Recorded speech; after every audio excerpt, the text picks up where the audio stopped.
7월 8일 살아계신 하나님 말씀 이사야 1장 2절부터 9절 말씀 가지고 꼭 맞아봐야 하나 제 말씀 드립니다. 우리가 살아가는 세상 속에서 우리 자신을 낳고 기르면서 온갖 사랑과 희생을 아끼지 않는 그 부모의 은혜를 잊어버리고 삐뚤어진 길로 나아가 부모의 마음을 아프게 하는 그런 자녀들의 이야기를 우리는 종종 듣지요. 한평생 자녀를 위한 헌신하고 그렇게 살아온 부모가 있어요. 자녀가 어릴 때 몸이 아프면 밤새 잠도 못 자고 간호하고 좋은 것을 먹이고 입히고 부족함 없이 키우려 최선을 다합니다. 자녀가 성장해가면서도 그 나은 삶을 좀 살 수 있도록 모든 지원을 아끼지 않습니다. 부모는 자녀가 바르고 건강하게 자라주기만을 바라고 자녀의 작은 성공에도 큰 기쁨을 느끼게 되지요. 그런데 어느 날부터인가 자녀가 달라지기 시작하는 거예요.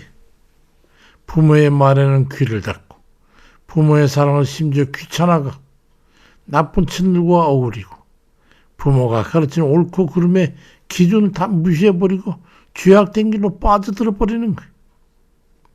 부모는 자녀를 말려고 옳은 길로 인도하려고 애쓰지만 자녀는 오히려 부모를 비난하고 그만 세상 길로 가버립니다. 결국 자녀는 그랬던 길에서 실패하고 고통을 겪게 되고 삶은 황폐해집니다. 부모는 그 모습을 지켜보면서 안타까워하는 거죠. 자신들의 사랑과 희생이 너무도 허무하게 깨진 것을 보고 슬픔을 느끼게 되고 그보다 더 큰 고통은 자녀가 스스로 파멸의 길로 가는 그걸 바라보는 부모의 마음입니다. 오늘 본문 이사야 1장 2절부터 9절 말씀을 통해서 하나님께서 그런 찢어지는 그 마음을 표현하신 거예요.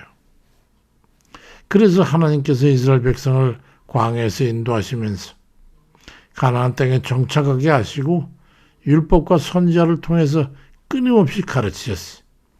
그렇지만 그 백성은 세상 길로 떠나간 자녀들과 같이 하나님을 떠나서 우상 숭배하고 불의를 행하면서 하나님 마음을 그렇게 아프게 했던 거지요. 그래서 주 하나님께서는 이사야 오늘 1장 3절에 보니까 소는 그 임자를 알고 나귀는 그 주인의 구유를 알지만 이스라엘은 그걸 알지 못하고 내 백성은 깨닫지 못하는구나. 그렇게 한탄을 하셨던 거예요. 그러면서 이사야 1장 4절 5절에 너희가 어찌해서 매를 더 맞으려고 패역을 거듭하느냐. 온 머리는 병들었고 온 마음은 피곤하고 발바닥에서 머리까지 상한 것이 없이 상한 것과 터진 것과 새로 맞은 흔적뿐이거늘 그것을 짜며 싸매며 기름으로 부드럽게 함을 받지 못하는구나. 그렇게 말씀하시면서 할 수 없이 이제 별 수 없이 그들을 구원하기 위해서 징계할 수밖에 없는 그런 상황이 돼 있다는 것을 가슴 아파 그렇게 표현하시는 거예요. 우리가 이 말씀을 묵상하면서 하나님께서 우리를 향한 어떤 마음을 가지고 계시는지 그리고 우리의 삶이 하나님 앞에서 어떤 모습인지를 우리는 돌아보게 되는 거예요. 죄악으로 병들고 황폐해진 상태일지라도 아직 완전히 멸망당하지 않고 소망이 남아있다고 하는 사실에 감사하면서 그 앞에서 회개하고 하나님께로 돌이켜야 한다는 그런 경각심을 갖게 되는 거예요. 내가 얼마나 아픈지 그건 맞아본 사람은 알지요. 아이들이 어려서 한창 말썽 부릴 때는 말 정말 안 듣습니다. 그럴 때면 아버지가 그러다 매 맞아, 그러다 맞아 경고를 하는 거예요. 그래도 아이들은 아빠 눈치를 보면서 말을 안 듣고 딴짓한단 말이에요. 그래 따끔하게 한 대 맞으면 아이쿠야 그제 행함에 제동이 걸리게 되는 거예요. 사랑하는 자녀일수록 따끔하게 때려서 잘못을 범하지 못하도록 해야 되는 거예요. 잠언 13장 24절에도 매를 아끼는 자는 그의 자식을 미워합니다. 자식을 사랑하는 자는 근실이 징계하느니라 그리 말씀하고 있어. 하나님께서는 그 부모의 속성을 가지고 계시기 때문에 잘못을 범하는 자녀들을 철저하게 징계하시는 거예요.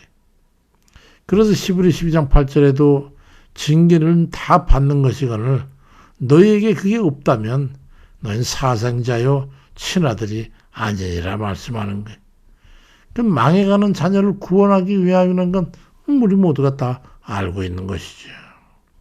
사무엘하 7장 14절에도 나는 그의 아버지가 되고 그는 내 아들이 될 것이다. 만일 그가 범죄하면 나는 사람 막대기와 인생 차칙을 사용해서 그를 벌하겠다고 경고의 말씀을 하고 있는 거예요. 하나님께서 더 맞을래? 이 경고를 하시오.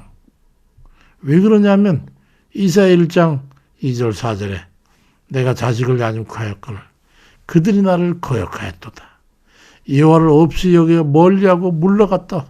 그렇기 때문에 그런다는 거예요. 그래서 하나님께서 말씀하시기를 이사야 1장 5절에 너희가 어찌해서 매를 더 맞으려고 패역을 거듭하느냐.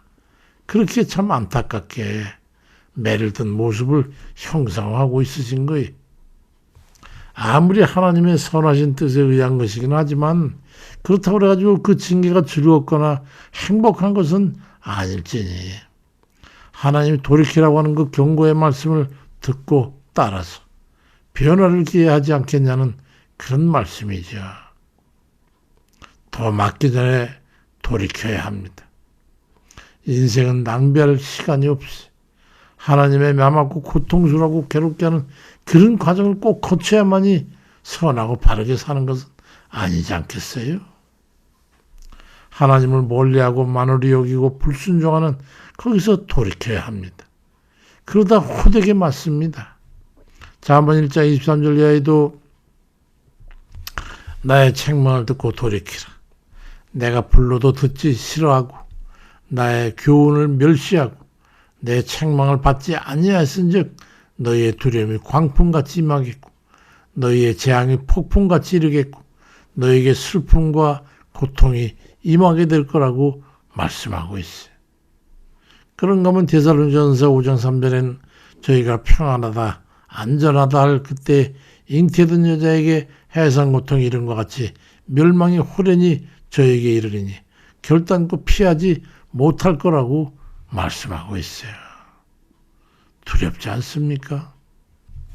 하나님께서 사랑한 자를 악에서 건져내시기 위해서 베푸시는 징계의 은혜가 시작되면요, 그걸 아무도 피할 수 없어요. 꼭 맞아봐야 아픈 줄을 압니까? 아니, 그 전에 겸비하시기 바랍니다.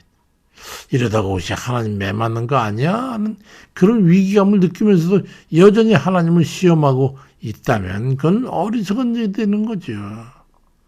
그 전에 겸비하여 돌이켜 휴심하고 아버지 앞으로 바로 서는 그런 기회 되시기를 바랍니다. 축복의 달콤한 매를 귀를 기울이지 말고 세상이 부르는 손짓에 응하지 말고 오락과 육신의 소욕이 부르는 그 방향을 따르던 발걸음을 멈추고 책망과 권고의 말씀에 귀를 기울여서 하나님 앞에 순종하고 돌이킴으로 해가지고 싸매인과 위로와 돌보심 받는 그런 복덩이들 다 되시길 주의 이름으로 축원드립니다. 아버지, 우린 참으로 어리석어서 꼭 매를 맞아봐야 아픈 줄 알고 경각심을 가지니 이 어리석음을 도무지 어찌해야 되겠습니까? 아버지, 미련한 것은 절구에 놓고 공의로 찧어도 그 미련이 벗겨지지 않는다고 하는데 우리 인생이 그와 같이 미련하고 아둔합니다. 아버지, 저희를 긍휼히 여겨주셔서 이 모든 일을 깨닫는 지혜와 명철을 더해 주옵소서. 아버지께서 부르실 때에 선하신 말로 부르실 때에 경각심으로 아버지께서 경고하실 때 일찍이 깨달아서 세상 길로부터 돌이키고 악함으로부터 돌이키고 죄악에서 벗어나서 오직 하나님의 선하시고 의로운 그 길을 따라서 아버지께서 원하신 그 뜻에 바른 삶을 살아드리는 그런 저희 되게 아버지 인도해 주옵소서. 우리가 미련하고 둔한 것 깨우쳐 주셔서 얼른 깨달아 주 앞으로 돌아가는 저희 발걸음 되도록 아버지 축복해 주옵소서. 오늘도 우리는 그 같은 우를 범하고 이 시간에 와 있는지도 모르지. 아버지 깨닫는 영을 부어주셔서 우리가 어떻게 하면 하나님을 기쁘시게 할까? 아버지 뜻에 합당한 그런 삶을 살아드릴까? 그걸 고심하며 사는 그런 저희가 되어서 아버지께서 말할 수 없는 큰 은혜로 예비하신 큰 은혜의 복을 받아 누리는 저희에게 도와주세요. 아버지 감사드리고 예수 그리스도 이름으로 기도드립니다. 아멘입니다.